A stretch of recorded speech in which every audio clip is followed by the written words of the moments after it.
જય સ્વામિનારાયણ. આજે આપણે ન્યુટ્રિશન અને વિટામિનના પરોઠા બનાવીશું. પહેલાં તો આપણે મરચાં 4 લેવાના છે, એના કટકા કરી દઈશું. આટલો નાનો કટકો આદું લેવાનું છે, આટલી કરી લસણની લેવાની છે. એને આપણે પછી સહેજ મીઠું નાખીશું એટલે વહેલું કતરી જાય. પછી આપણે એને કતરી નાખીશું.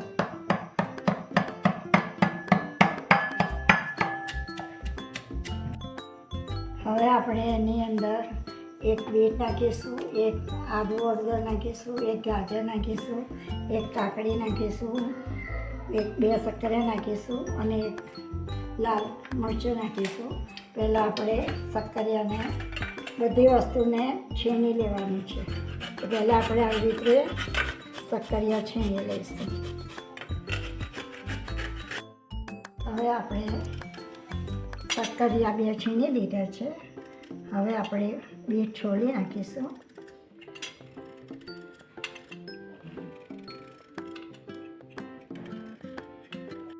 આમાં કુકરમાં 3 બટાકા બાફવા મૂકી દીધા છે અને હવે હું આ બીટ છીણી નાખીશ.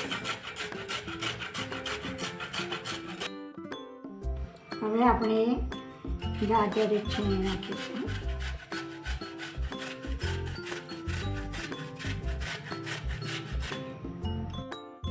હવે આપણે કાકડીના ડીટા આગળ પાછળ કાપી લઈશું અને એને પણ આપણે કાકડીને પણ આવી રીતે છીણી લઈશું.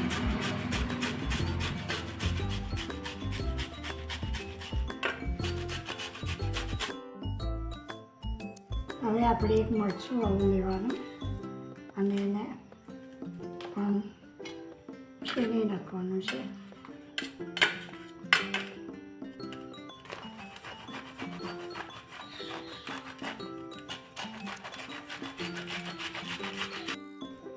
હવે આપણે આ દાળ હળદર છીણવાની છે.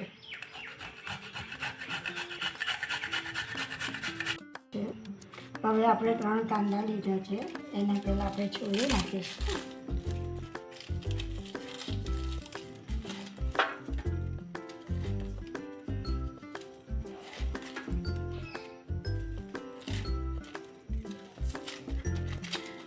પછી કટરની અંદર આપણે ઝીણા કટ કરી દઈશું.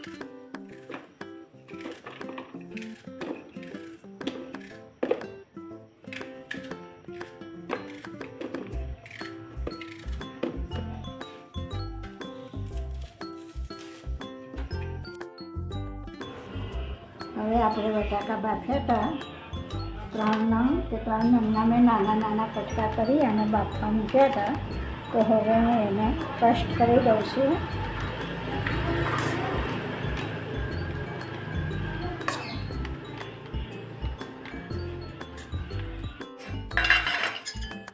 હવે આપણે આદુ મરચાં અને લસણ કચરી દઉં એમાં કાઢી લઈશું અને આ બધું શેકવા માટે હું 3 થી 4 ભરી જેટલું તેલ મૂકીશ. તમે જોઈ શકો છો આટલું તેલ મેં લીધું છે.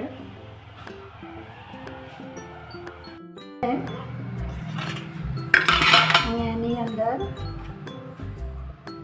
સહેજ રાઈ નાખીશ. રાઈ તતડી જાય પછી આપણે આદુ મરચાં લસણ નાખીશું. ત્યાર પછી આ બધું નાખી દઈશું વસ્તુ અને પછી એને ધીમા તાપે શેકવાનું છે.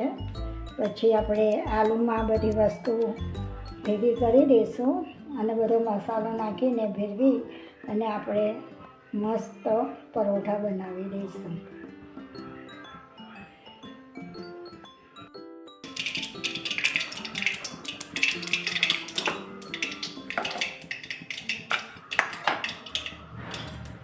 હવે આપણી રાઈ તતડી ગઈ છે, ધીમો કરી દઈશું ગેસ. પછી આપણે સહેજ હિંગ નાખી દઈશું.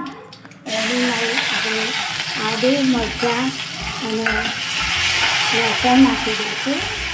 જરા શેકાય ત્યાં સુધી આપણે તેને હલાવીશું. ધીમાં તાપે આદુ મરચાં અને લસણ શેકવાનું છે. તમે જોઈ શકો છો એની સુગંધી આવી રહી છે બહુ મસ્ત. પછી આપણે એની અંદર કાંદા નાખી દઈશું.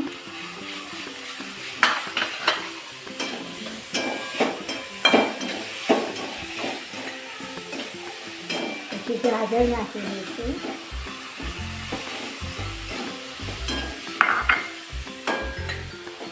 લાલ એક મરચું આપણે ઝીણું છીણ્યું હતું એ નાખી દઈશું. બીટ નાખી દઈશું.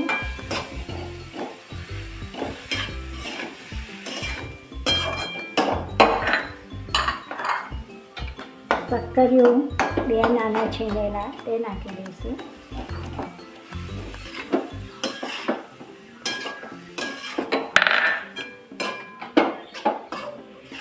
આદુ હળદર નાખી દઈશું. અને છેલ્લે આપણે કાકડી નાખી દઈશું.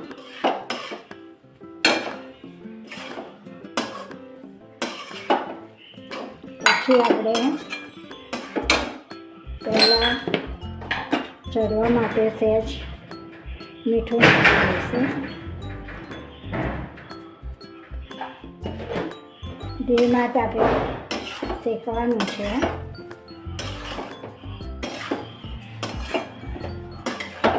પાંચેક મિનિટ શેકવાનું છે. તમે જોઈ શકો છો 5 મિનિટ સુધી આ બધું શેકવાનું છે.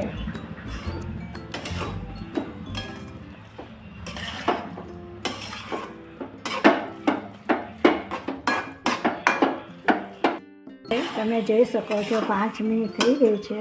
હવે આપણે છેલ્લે મસાલો નાખી દઈશું. મીઠું તો આપણે નાખ્યું હતું. હવે આપણે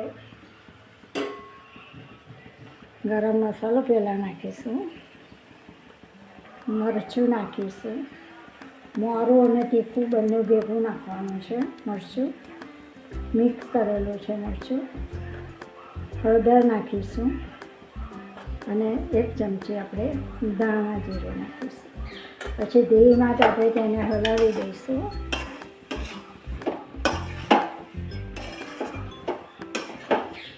જો તમે ગળપણ ખાતા હોય તો ગળપણ થોડી નાખવાની છે. કારણ કે ગાજર ને બીટ થોડું ગળ્યું આવે છે એટલે હું ગળપણ નાખતી નથી. અને હવે આપણે અડધું લીંબુ નીચોવી દઈશું.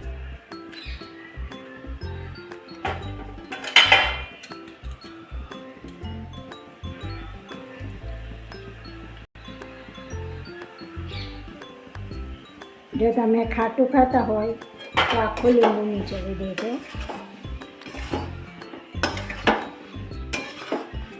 હવે આપણે છેલ્લે કોથમીર નાખી દઈશું.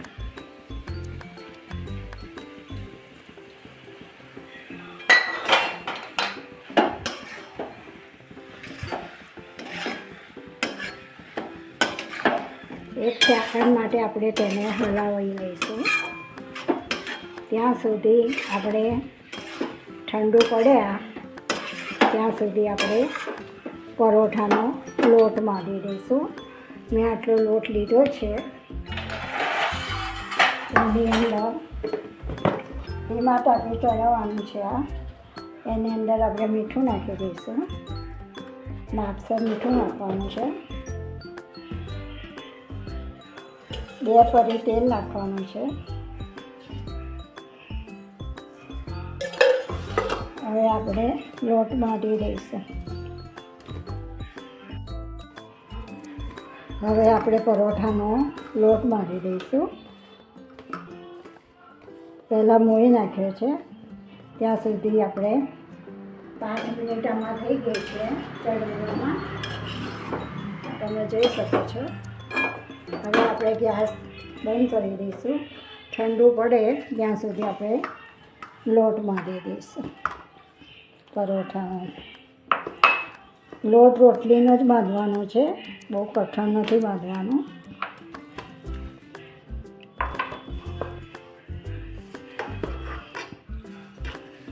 થોડું થોડું પાણી લઈને લોટ બાંધવાનો છે.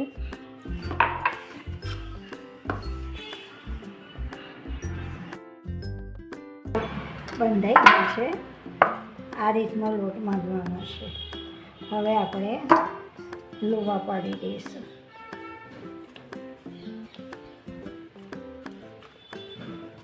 પરોઠાના લુવા આ સાઈડના પાડવાના છે.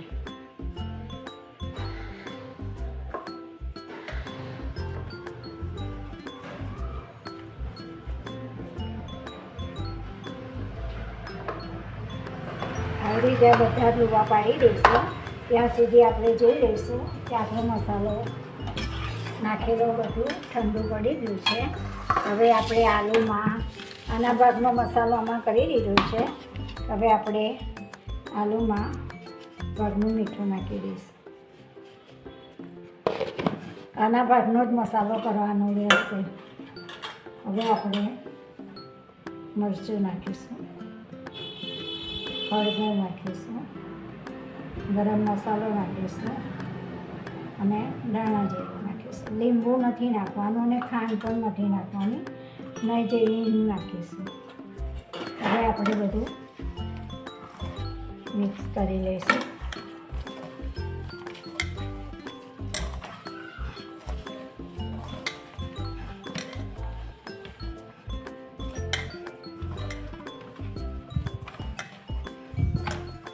હવે આપણે આ બધું બીટ ગાજરનું બધું હતું વિટામિનવાળું એ આમાં નાખી દઈશું.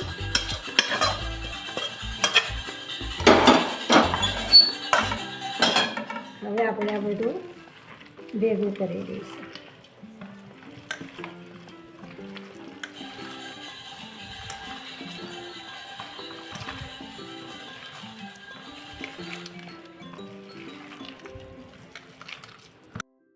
આપણે પરોઠા માટે વણવાનું ચાલુ કરી દઈશું.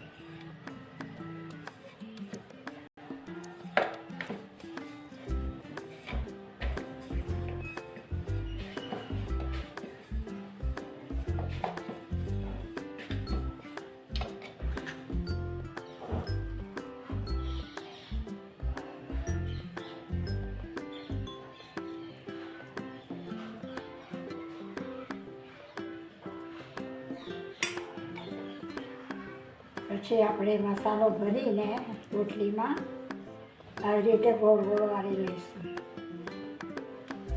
પછી વધારાનો લોટ આપણે આવી રીતે કાઢી લેવાનો છે. પછી એને આટામણવાળો કરી અને ધીમા તાપે વણવાનો છે.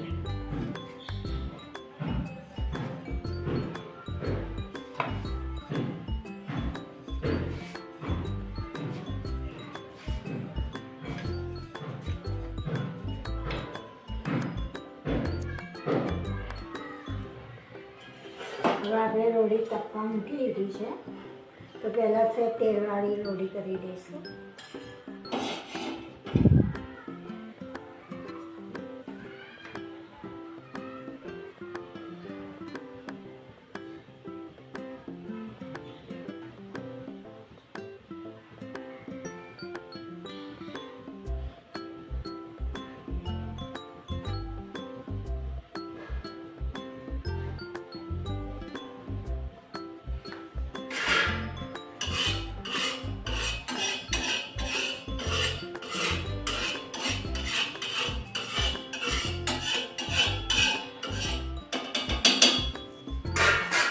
આપણી લોળી તપી ગઈ છે. હવે આપણે પરોઠા ધીમા તાપે શેકીશું.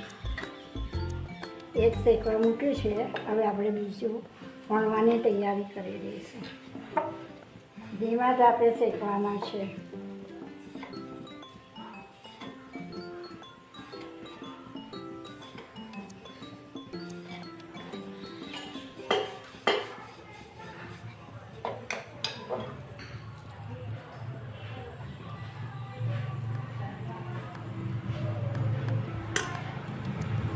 હવે આવી રીતે ગોળ ગોળ વાળી દેવાના છે અને વધારાનો લોટ ઉપરથી કાઢી લેવાનો છે. પછી આપણે અટામણમાં બોળી અને વણી દઈશું.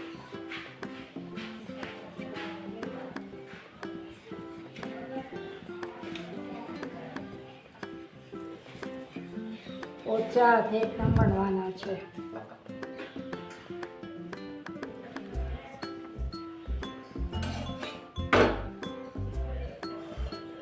પરોઠા આવી રીતે શેકવાના છે, તમે ધ્યાનથી જોજો.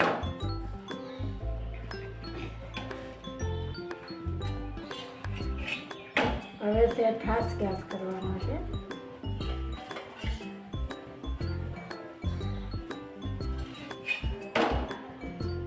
હવે આપણે થોડું તેલ મૂકીશું.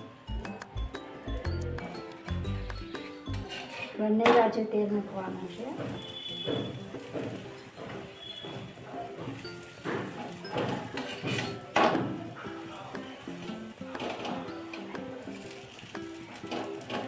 ધ્યાનથી જોજો પરોઠા શેકતા. અંદર આપણો માવો શેકેલો છે એટલે બહુ વાર લાગતી નથી. લગભગ 2-3 મિનિટ જેવું લાગશે. તમે પરોઠા જોઈ શકો છો. આવી રીતે આપણે બીજા બધા પરોઠા વણી દઈશું. હવે આપણા પરોઠા તૈયાર છે અને એની સાથે આપણે મોરું દહીં, ટામેટાનો સોસ અને કાંદા લીધા છે. તેની સાથે ખાવામાં ખૂબ જ મજા આવે છે. જો તમને મારું આ રેસીપી પસંદ આવી હોય તો તમે આગળ ફોલો કરજો. જય સ્વામિનારાયણ.